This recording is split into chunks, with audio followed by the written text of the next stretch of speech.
그리스도의 몸된 교회로서 그의 지체로서 진정한 행복을 누리며 살아오고 계십니까? 아멘. 예수 그리스도를 증거하고 있다라는 이 전도서의 말씀이 우리가 그동안에 전도서를 인생의 교훈이나 삶의 자습서 정도로 여겼기 때문에 듣기에 조금 생소하고 한편으로는 1장부터 지금 거듭해서 계속 예수님만을 이야기하고 있기 때문에 그만 좀 얘기하면 안 되나? 이런 생각을 하실 수도 있습니다. 하지만 전도서뿐만이 아니라 모든 성경은 다 예수님만을 증거하고 있으니 벌써부터 예수 듣기를 따분해하고 예수 듣기가 지루하다면 여러분은 성경 전체가 지루한 것으로 여겨질 수밖에 없는 것입니다. 예수님만이 가장 달고 오묘하다라는 것을 우리가 인생을 경험하면 결국 깨닫게 되실 것입니다. 그래서 힘내서 한번 오늘도 예수를 증거하는 전도서를 살펴보도록 하겠습니다. 이스라엘의 왕이 된 솔로몬은 하나님께서 말씀하신 언약의 주체가 자신일 것이라고 생각했습니다. 그도 그럴 것이 하나님께서는 사무엘서를 살펴보면 하나님은 다윗에게 내 몸에서 날 씨가 하나님의 집 곧 성전을 건축할 것이며 하나님께서는 그에게 왕위를 견고하게 하실 것이라고 언약하셨기 때문입니다. 솔로몬은 다윗의 씨고 하나님의 집이라고 일컬어지는 그 성전을 건축했으니 솔로몬 자신은 영원히 견고하게 세워질 왕이 된 것입니다. 하나님의 언약의 성취가 자신이라고 생각했던 것입니다. 그는 복과 권능을 받은 왕이 되어서 자신이 하고자 했던 모든 일들을 이루어냈습니다. 그는 집들을 짓고 포도원을 일구고 못들을 파고 당시 이스라엘 백성은 노비로 삼지 않았으니 이방에서 노비를 사기도 하고 그 노비들로 자손을 낳게 하면서 이스라엘뿐만이 아니라 이방에까지 그 언약의 성취자가 되었다는 거예요. 이방까지 구원할 수 있는 나는 이런 언약의 주체야 라고 생각했다는 것입니다. 또한 인생들이 기뻐하는 첩첩들을 많이 두어서 자신의 손으로 더욱더 견고하게 하려 했던 것입니다. 이 모든 일을 가능하게 했던 건 역시 그가 왕이었고 그는 지혜를 얻었기 때문입니다. 하지만 그는 자신이 행했던 모든 일에 대하여 그것은 언젠가 없어지는 불안하고 유한한 것들이며 언약의 주체자라고 여겼던 자신조차 죽음 앞에 일반인 것을 깨닫게 됩니다. 이 죽음을 벗어날 수 없다라는 거예요. 그리고 그가 깨달은 것은 자신은 언약의 주체가 아니요 이루실 분이 따로 계셨으니 그는 예수 그리스도시요 만왕의 왕이 되셔서 썩지 않고 영원한 하나님의 나라를 이룰 수 있는 자임을 깨닫게 됩니다. 그래서 잠언과는 다르게 자신의 이름인 솔로몬이 아니라 전도서에서는 예수를 증거하는 나는 이스라엘의 왕의 전도자다라고 소개한 것입니다. 자신이 이룬 일들을 악한 것, 허무한 것, 무익한 것으로 여기게 되었다라는 것입니다. 그 기준에 무엇이 있습니까? 자신이 해 아래에 있다라는 것입니다. 예수라는 해가 존재한다는 것입니다. 이루실 구원의 해가 떠 있기 때문에 이루실 구원의 해가 떠 있으니 더 이상 해가 있기 때문에 해 아래의 것들은 무익하다라는 것을 깨달은 거예요.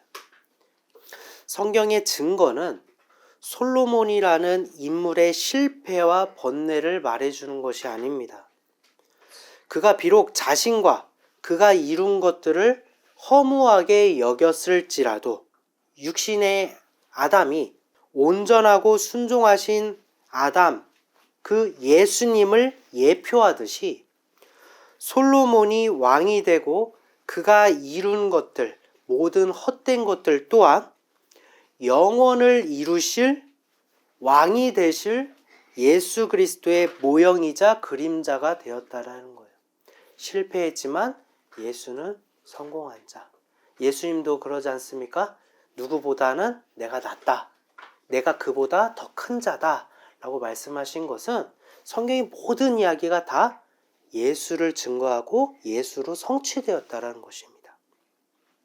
오늘 본문의 말씀인 전도서 8장은 이러한 맥락에서 마지막 날에 모든 것을 이루신 영존하시며 만왕의 왕이 되시는 예수님과 이를 따르는 백성의 이야기를 증거하고 있습니다.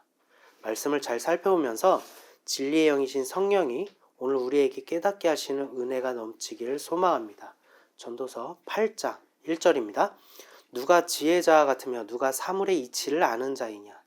사람의 지혜는 그의 얼굴에 광채가 나게 하나니. 사람의 지혜, 우리의 머리의 지혜가 아니라 사람이 받은 지혜가 그 얼굴을 광채가 나게 한다는 거예요. 광채가 나게 하나니 그의 얼굴에 사나운 것이 변하느니라. 전도자는 8장의 내용을 가장 처음 한마디로 일축합니다. 누가 지혜자 같으며 사물의 이치를 아는 자가 누구냐. 마찬가지로 전도서 8장의 제일 마지막 부분에서도 동일하게 사람은 능히 알 수 없고 아무리 애써 알려고 할지라도 능히 알 수 없다라고 기록하고 있습니다. 전도자는 사람이 무엇을 알 수 없다라는 것입니까? 그것은 바로 마지막 날에 예수님의 이루심을 알 수 없다라는 거예요. 그것은 비밀로 감추인 언약, 새 언약이기 때문입니다. 그 새 언약이 비밀에 감추어졌다라는 것을 우리는 구약에서도 찾아볼 수 있습니다. 출애굽기 34장 10절입니다. 제가 봉독하겠습니다.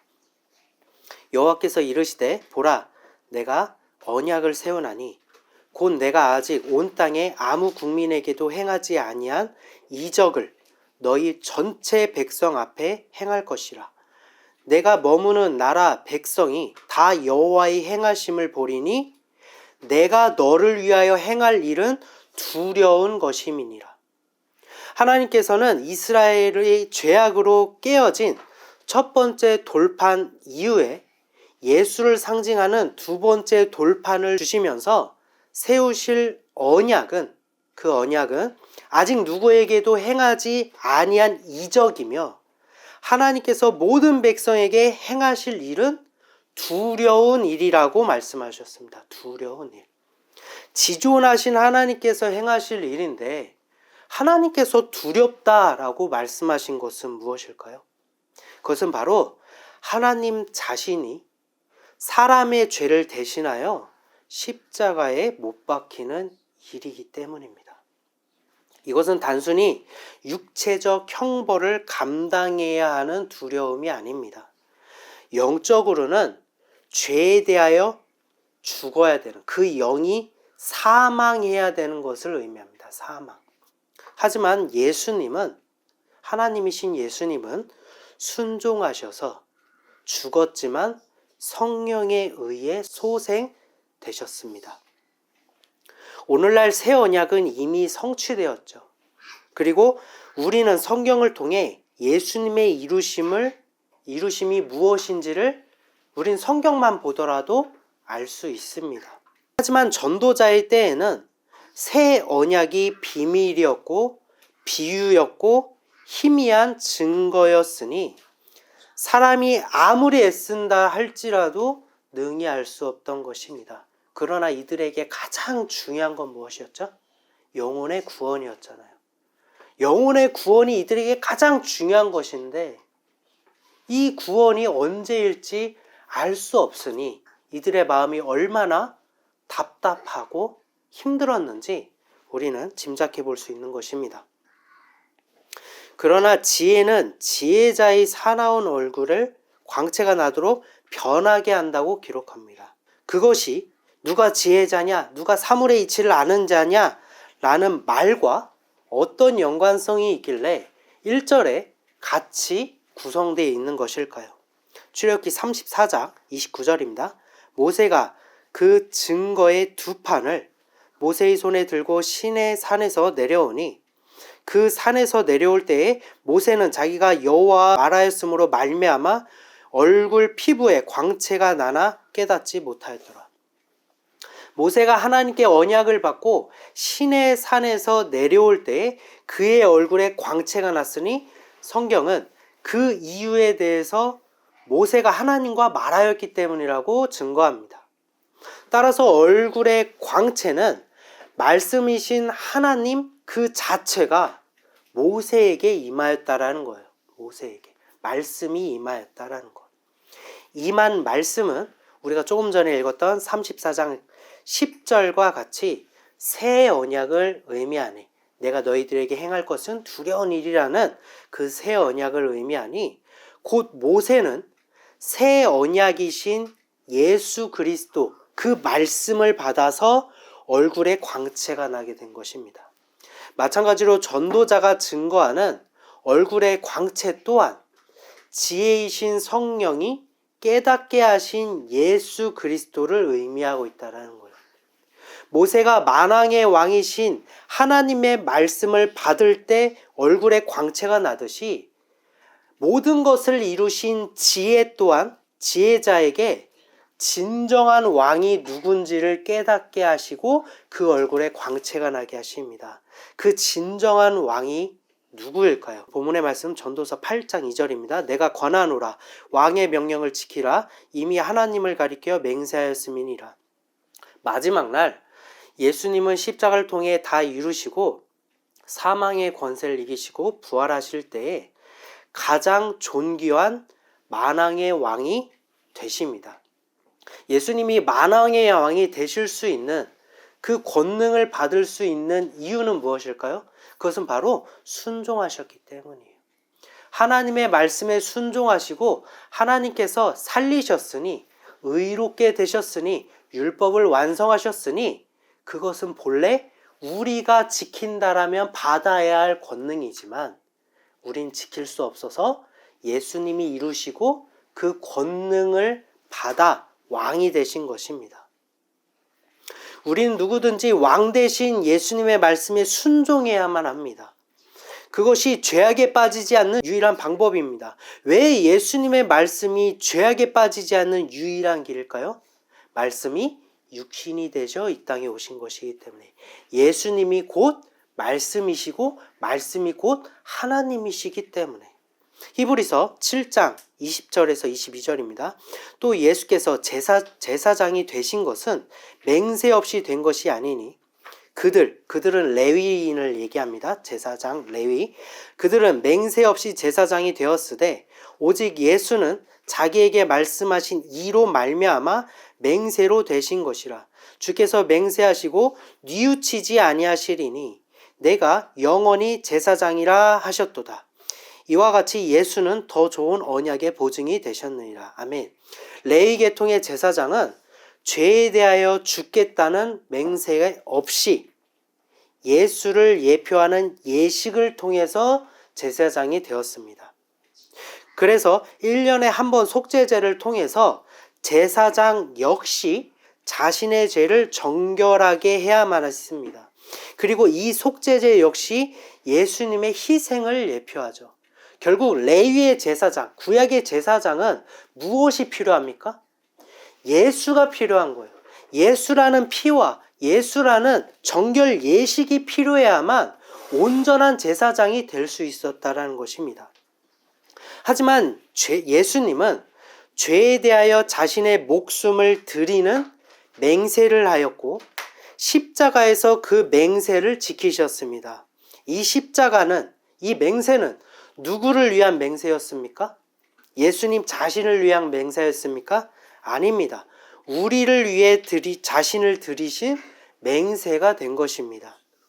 하지만 예수님은 죄가 없으시니 뉘우칠 필요가 없으신 것이고 거룩하시고 영원한 제사장이 되신 것입니다.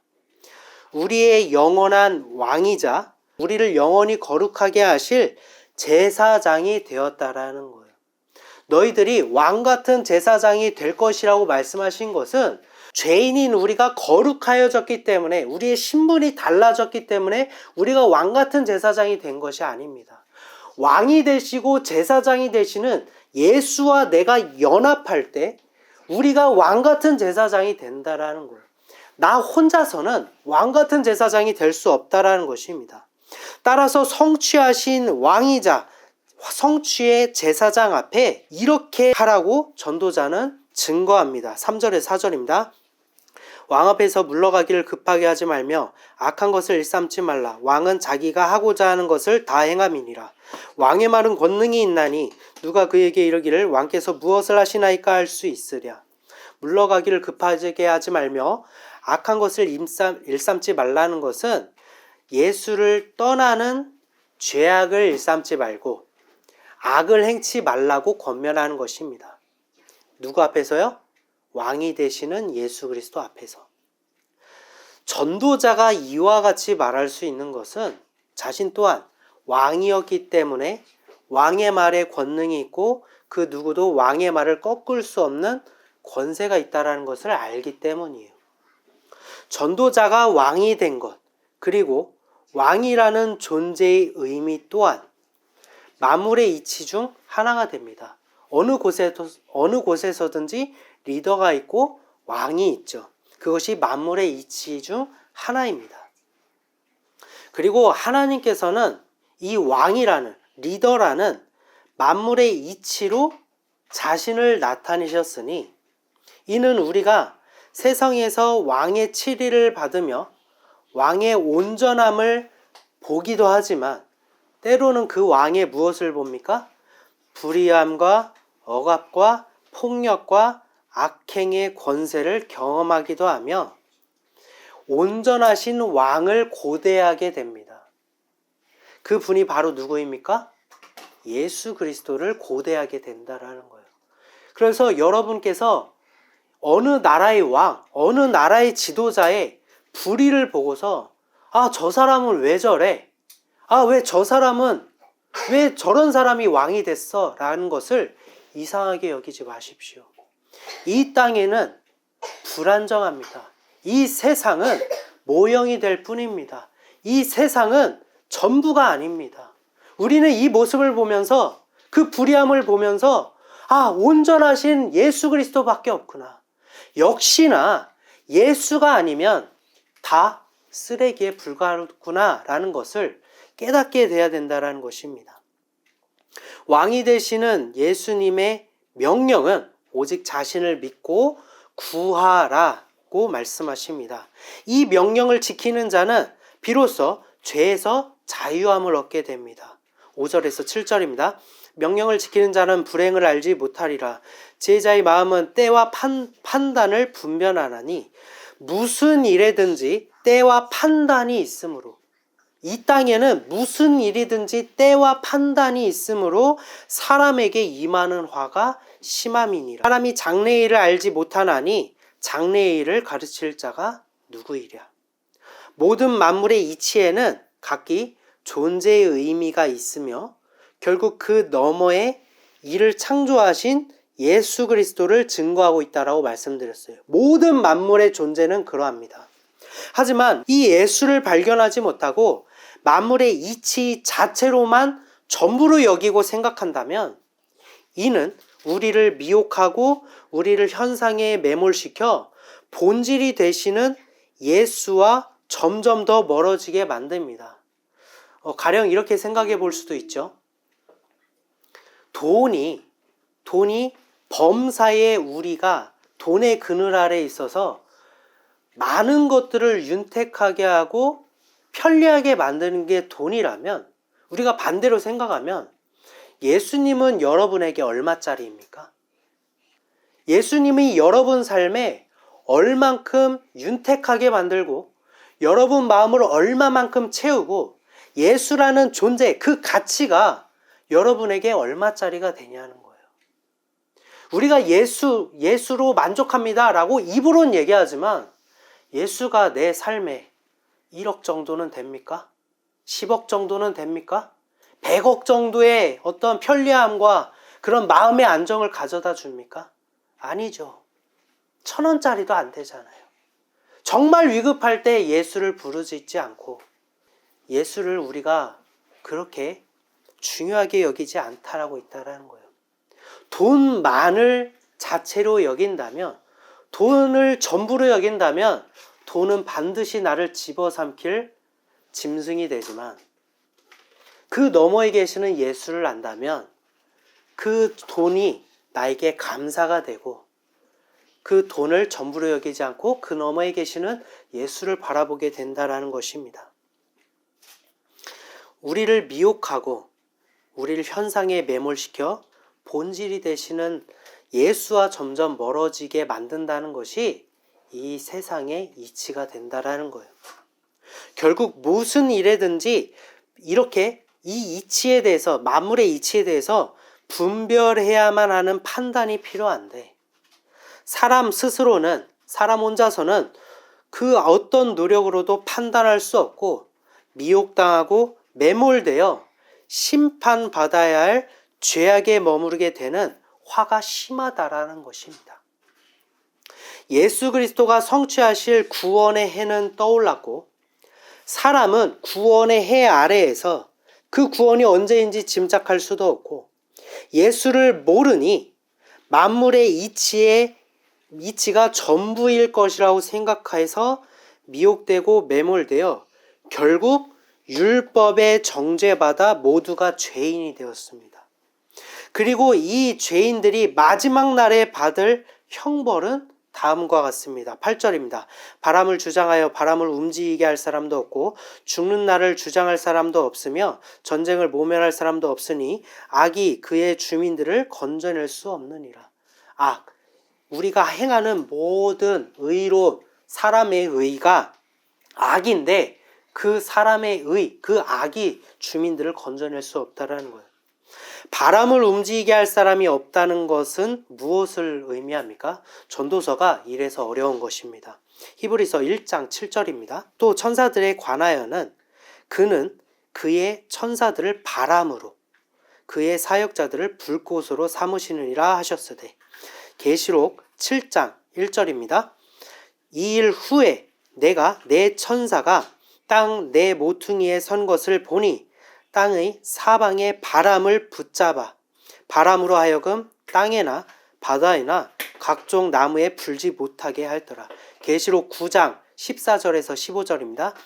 나팔 가진 6째 천사에게 말하기를 큰 강 유브라데에 결박한 네 천사를 놓아주라 하며, 네 천사가 놓였으니 그들은 그 연, 월, 일, 시에 이르러 사람 3분의 1을 죽이기로 준비된 자들이더라. 욥기서 1장 19절입니다. 거친 들에서 큰 바람이 와서 집 내 모퉁이를 치매 그 청년들 위에 무너짐으로 그들이 죽었나이다. 나만 홀로 피하였으므로 주인께 아뢰러 왔나이다 한지라. 제가 히브리서, 계시록, 욥기서까지 걸쳐서 이 바람에 대하여 증거하는 이유는, 바람은 하나님의 형벌을 의미합니다. 천사를 사용하여 형벌을 내리신 하나님의 뜻, 그것이 바람이에요. 계시록에서는 때가 이를 때까지 하나님께서는 형벌을 유보하셨다가 그 때가 이르자 바람의 결박을 풀어 심판하셨다 기록하였으며, 욥기서에서는 이 바람이 집 내 모퉁이를 쳐서 다른 음식과 다른 포도주를 먹은 음행하는 자녀들이 하나님의 형벌을 받아 죽게 되는 심판을 의미하고 있습니다.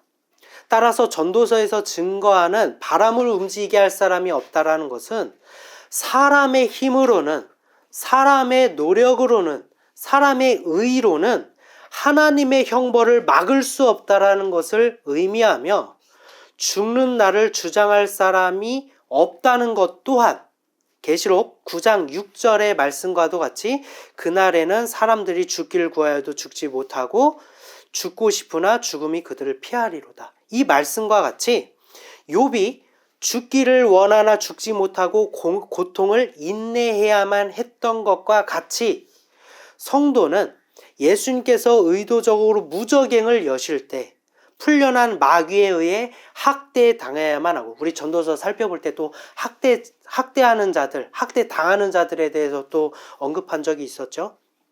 학대를 당해야만 하고 이것이 불의하다 주장할 수 있는 사람이 없다라는 거예요. 왜 우리가 학대를 받아야 됩니까? 왜 우린 죽지 못합니까? 라고 주장할 수 있는 사람이 없다라는 것입니다. 결국 모든 사람은 죄악에 빠지고 마지막 심판의 날이 반드시 임할 것이라고 전도자는 지혜이신 성령으로 깨달아 그날을 예언하고 있다라는 거예요. 그렇다면 어찌해야 됩니까? 속수무책으로 이 죄악의 굴레를 벗어나지 못하고 끔찍한 형벌을 받아야만 합니까? 이것이 우리에게 정해진 끝입니까? 이런 답답한 마음에 대해 전도자는 이렇게 교훈합니다. 9절입니다. 내가 이 모든 것을 보고 해 아래에서 행하는 모든 일을 마음에 두고 살핀즉 사람이 사람을 주장하여 해롭게 하는 때가 있도다. 사람이 사람을 주장하여 해롭게 하는 때, 바로 죄인들이 예수를 거절하고 조롱하고 박해하고 음해하려는 때가 있다라는 거예요.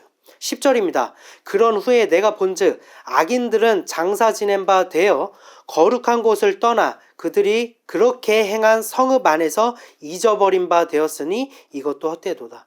하지만 예수님께서는 이미 이긴 자가 되시고 무저갱을 다스릴 권세를 얻으셨으니 이때 의도적으로 무저갱을 여실 때 풀려난 마귀들에 의해서 예수를 해롭게 했던 자들은 그 영들이 모두 죽었습니다. 요한계시록에서는 이것을 황충으로 비유하고 있죠.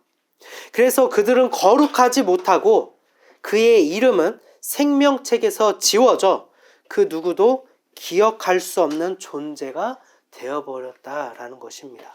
11절입니다. 악한 일에 관한 징벌이 속히 실행되지 아니하므로 인생들이 악을 행하는 데에 마음이 담대하도다.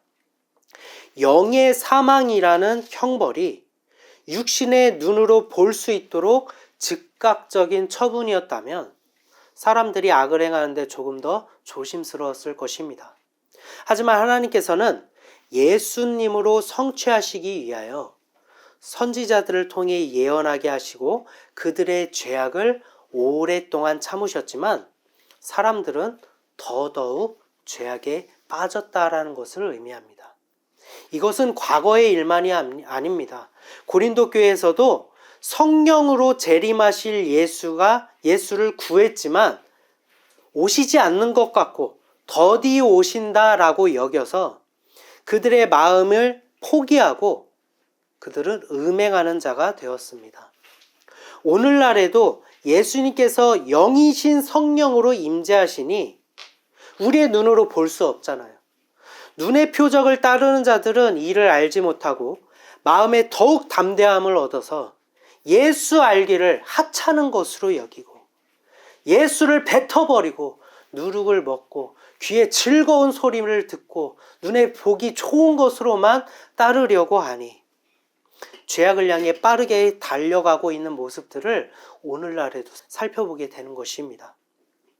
그럼에도 불구하고 예수님이 이루신 구원은 우리의 생각을 뛰어넘는 기적을 이루십니다. 12절에서 13절입니다. 죄인은 100번이나 악을 행하고도 장수하거니와 또한 내가 아노니 하나님을 경외하여 그를 경외하는 자들은 잘 될 것이요 악인은 잘되지 못하며 장수하지 못하고 그날이 그림자와 같으리니 이는 하나님을 경외하지 아니함이니라. 12절과 13절은 죄인과 악인으로 구분짓고 있죠. 죄인은 자신이 죄가 있음을 인정하는 상태를 말하는 것이고 악인은 지금도 악을 행하는 자들을 의미합니다. 자신이 죄인임을 인정하는 자들은 어떻게 된다고 증거합니까? 100번이나 악을 행하고도 장수하게 되고 하나님을 경외하면 잘 될 것이라고 증거합니다. 반면 지금 이 순간에도 계명을 지키지 않고 예수 알기를 하찮은 것으로 여기고 악을 행하는 자들은 어떻게 된다고 증거합니까? 잘 되지 못하고 장수하지 못하며 그 날이 그림자와 같이 사라지게 된다라는 거예요. 우리가 전도서를 살펴보면서 늘 강조하는 것은 성경은 그분을 만날 수 있는 가장 첫 단추가 자신이 죄인임을 인정하는 위치가 된다고 말씀드렸어요. 사람은 하나님께서 하나님의 형상으로 만드신 사람을 회복하려면 내가 죄인인 여자를 인정해야만 남자 대 온전한 남자와 연합하여서 한 몸을 이루고 그들이 벌거벗으나 부끄러워하지 않는, 즉 정죄당하지 않는 상태가 되는 것인데, 자신이 죄악의 죄인인 여자라고 깨닫지 못하고 의로운 남자인 채 하니 참 신랑 되신 예수를 만나지 못한다라는 것입니다. 죄인의 위치를 인정해야 되는 것. 자신은 예수가 아니면 아무것도 할 수 없는 소경이자 안증뱅이가 되어야 그분이 찾아오는 기적을 경험하게 된다는 것입니다. 지금도 마찬가지인 것입니다. 하지만 많은 이들은 자신의 자격을 자신의 선행과 의로움으로 여기고 좁은 문으로 향한 줄 알았으나 결국 넓은 문이요 정죄받아 슬피 울며 이를 갈게 된다는 것입니다. 새 언약이신 예수가 나타나기 전에 율법의 언약이 왜 존재했는지 그 의미에 대해서 다시 한번 생각해 보시기 바랍니다. 율법이 여러분에게 이렇게 잘해서 너희들 행실을 올바르게 해서 하나님의 이름을 높이라고 얘기했나요? 너희들이 그런 이로운 자가 되라고 그런 것을 권면했나요? 아니죠. 새 언약이 오실 때까지 율법에 의해서 내가 다 지킨다 할지라도 하나를 어겨서 나는 죄인이 되고 정죄당하는 상태가 되어서 예수님 앞에 여자의 모습을 회복하는 것, 그것이 율법의 목적임을 잊으신 것입니까? 14절입니다. 세상에서 행해지는 헛된 일이 있나니 곧 악인들의 행위에 따라 벌을 받는 의인들도 있고 의인들의 행위에 따라 상을 받는 악인들도 있다는 것이라. 내가 이르노니 이것도 헛되도다. 마찬가지로 우리의 죄악 때문에 유일한 의인 되신 예수님께서 벌을 받으셨고 예수님의 의로움에 따라 자격 없는 우리는 구원이라는 상을 받게 됐다라는 것을 증거하고 있는 거예요. 15절입니다. 이에 내가 희락을 찬양하노니 이는 사람이 먹고 마시고 즐거워하는 것보다 더 나은 것이 해 아래에는 없음이라. 하나님이 사람을 해 아래에서 살게 하신 날 동안 수고하는 일 중에 그러한 일이 그와 함께 있을 것이라. 해 아래, 즉 예수님의 구원, 그것을 이루기 전까지 우리는 이러한 수고로움을 계속 해야 된다라는 것입니다. 따라서 만물의 이치가 새 언약이신 예수님을 의미한다라는 것을 깨닫게 된다면, 왜 그 해가 왜 떠올랐는지를 알게 된다면 이 죄악의 세상에서 사람이 먹고 마시고 즐거워하는 희락이 그때에는 우리에게 복이요 기쁨이 된다라는 것입니다. 왜죠? 세상의 이치에, 만물의 이치에 매몰되지 않고 해를 바라보기 때문에. 그래서 지금 주어진 것들이 비로소 선물이 될 수 있다라는 거예요. 16절에서 17절입니다. 내가 마음을 다하여 지혜를 알고자 하며 세상에서 행해지는 일을 보았는데 밤낮으로 자지 못하는 자도 있도다. 또 내가 하나님의 모든 행사를 살펴보니 해 아래에서 행해지는 일을 사람이 능히 알아낼 수 없도다. 사람이 아무리 애써도 알아보려고 할지라도 능히 알지 못하나니 비록 지혜자가 아노라 할지라도 능히 알아내지 못하리로다. 왜죠? 하나님께서 비밀로 감추셨기 때문에. 밤낮 자지 못하는 자가 있다는 것은 전도자가 이를 증거한다 할지라도 비밀이요 비유요 희미한 증거이니 사람이 능히 알 수 없어서 구원을 고민함으로 밤낮 자지 못한다라는 거예요. 안장되지 못한다라는 거예요. 사랑하는 성도 여러분, 하지만 지금 우리에게는 사람이 능히 알 수 없는 답답함이 사라졌습니다. 예수님께서 이미 저와 여러분을 위해 십자가를 통해 다 성취하시고 이 성취를 성경을 통해 나타내셨기 때문입니다. 마태복음, 사복음서에만 나타난 게 아니에요. 창세기부터 요한계시록까지 온통 다 예수님의 이루심만을 나타내고 있기 때문입니다. 그저 아는 것이 믿음이 아닙니다. 내가 예수님을 믿어요 라고 큰 소리치며 우기는 것이 믿음이 아닙니다. 예수님께서 이 모든 성취를 구하는 자에게 반드시 주실 것이라고 말씀하셨습니다. 그것이 무엇입니까? 바로 자기 자신이신, 모든 것을 다 이루신 자기 자신을 너희에게 준다는 거예요. 그것이 무엇입니까? 그리스도의 영이신 성령을 주신다라고 말씀하셨습니다. 여러분이 성경을 아는 것, 지금 전도서를 강의하면서도 여러분이 전도서가 예수를 증거하고 있구나, 이것을 아는 것으로 끝난다라면 여러분은 결코 구원에 이를 수 없습니다. 이 말씀을 갖고 예수가 이루셨구나, 그렇다면 이루신 예수를 내 안에 모셔야지, 안에서도 나에게도 성취되겠구나라는 그 믿음이 필요하다라는 것입니다. 그래서 예수를 구해야 된다라는 것입니다. 성령이 여러분 가운데 임하시면 이 세상이 무엇을 위해 존재하는지, 그 의미가 무엇인지를 깨닫게 됩니다. 바로 예수 그리스도. 세상과 나는 간 곳 없이 다 벗어지게 되고 나를 구원으로 귀결시킬 예수로 진정한 자유를 얻게 되실 것입니다. 오직 나를 위해 십자가를 짊어지시고 부활하신 성령을 구합시다. 사람은 능히 알 수 없으나 능히 이루신 성령으로 예수를 아는 지식을 가장 고상한 것으로 여기며 기뻐하고 구하고 또 구합시다. 이미 나에게 임하신 성령으로 감사합시다. 그 성령이 여러분 가운데 임하셨다라면 이 성경은 이미 여러분을 위한 성취의 증거가 될 것입니다. 잠시 기도한 시간 갖도록 하겠습니다.